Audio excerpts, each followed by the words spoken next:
its June 24th meeting, the Radnor Township Board of Commissioners approved an ordinance granting to the Willows Park Preserve a 25-year lease to refurbish and operate the Willows Mansion.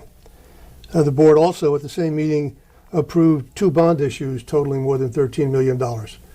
Those are the 2 headlines for this edition of Commissioner's Corner, a series of programs produced here at Radnor Studio 21 to help residents remain informed about local government and how the decisions of local government affect the quality of life in Radnor Township. The guest today for Commissioner's Corner is 6th Ward Commissioner Jake Abel. Thanks for having me. Good to have you here again. You're a regular here at Commissioner's Corner in your effort to keep at least the residents of the 6th Ward, where I reside, up to date on what's going on. Sure. And there's always plenty going on. Those 2 headlines in particular, I know there's some other things you'd like to talk about. I remain particularly interested in the Willows. I know it's called the Willows Mansion. I still think it's a misnomer. It's not a mansion, and it has no historical significance in the opinions of some other experts. At any rate, should I, as a taxpayer and someone who lives within close proximity of that building, be happy that the board, as the Radnor Township Board, has finally come to closure on the at least foreseeable future of that property?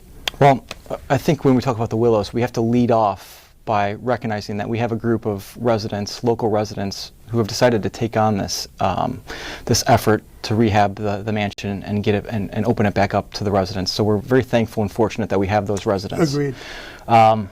They've worked very, very hard. They have, and they continue to work hard. I simply don't agree with their cause. But with the lease, which was passed on Monday, which I voted against, I think we do have reason to be concerned, and time will tell whether those concerns bear out, or whether they're able to overcome some of these issues that I identified on Monday night. One is the terms of the lease, which is giving the what I consider gifting the property for 25 years with no benchmarks where they have to meet either raising funds or having it open by a certain date.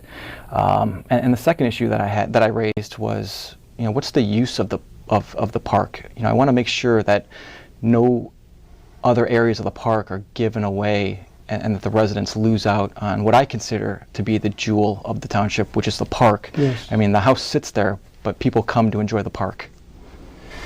Well, I read the lease, and I still believe you could drive a truck through certain provisions within the lease. I didn't realize until the meeting that, if I understood correctly, the Parks and Recreation Committee was opposed to the lease, a township entity, a volunteer group. Sure.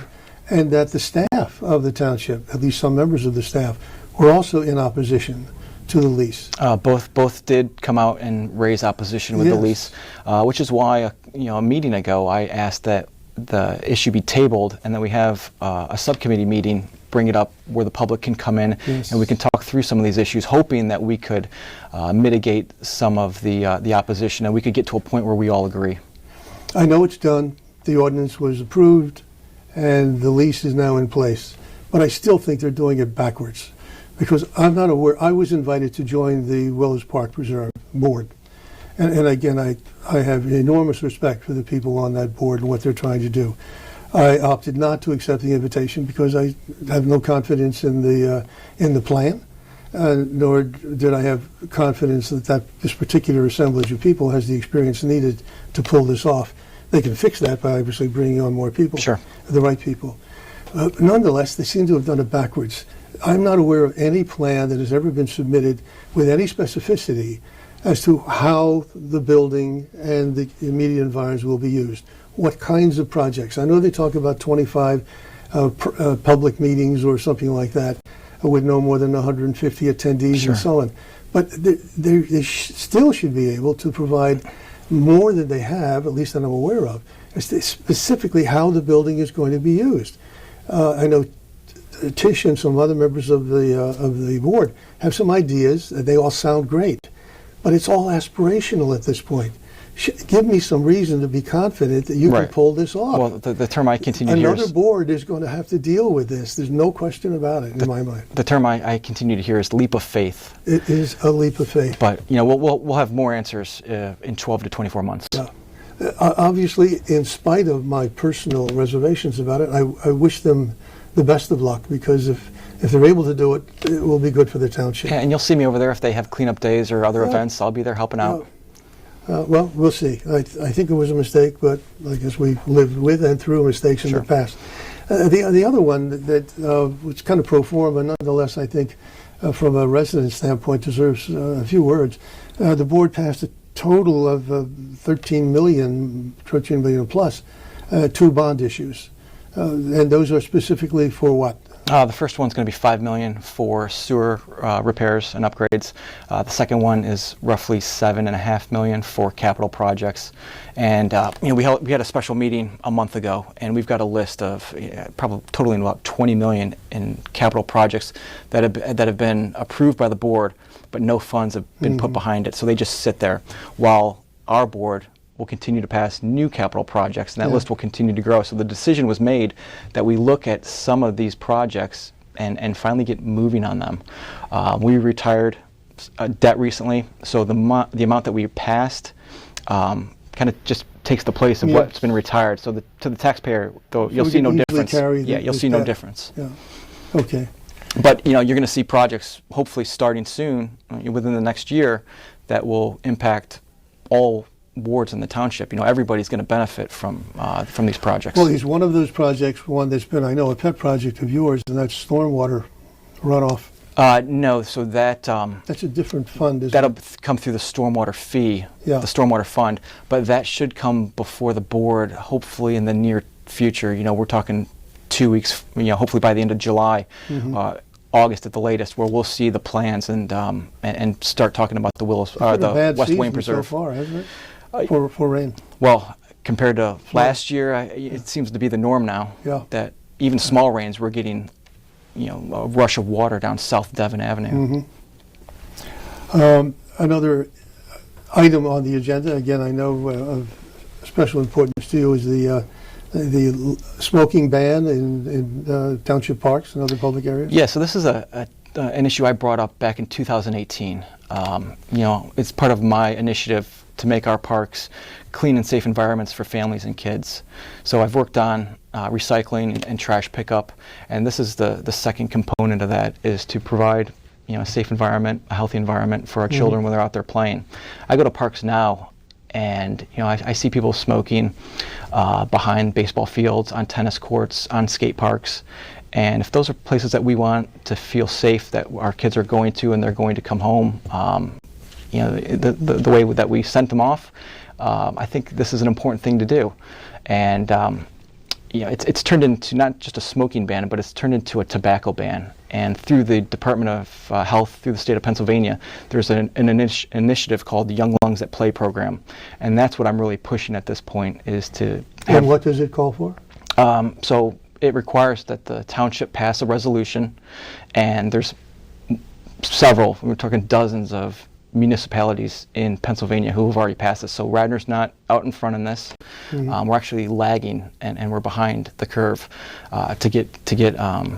to be part of this program. Is it to ban all tobacco products? So chewing or smoking? It would ban all tobacco products, and we would probably take it a step further and do e-cigarettes in Radnor parks. Throughout the park, there would not be designated smoking areas in some parks? My opinion, there would be no designated areas. I mean, the designated area to me is your car or your house. Do you know whether or not in other communities that ban has been challenged?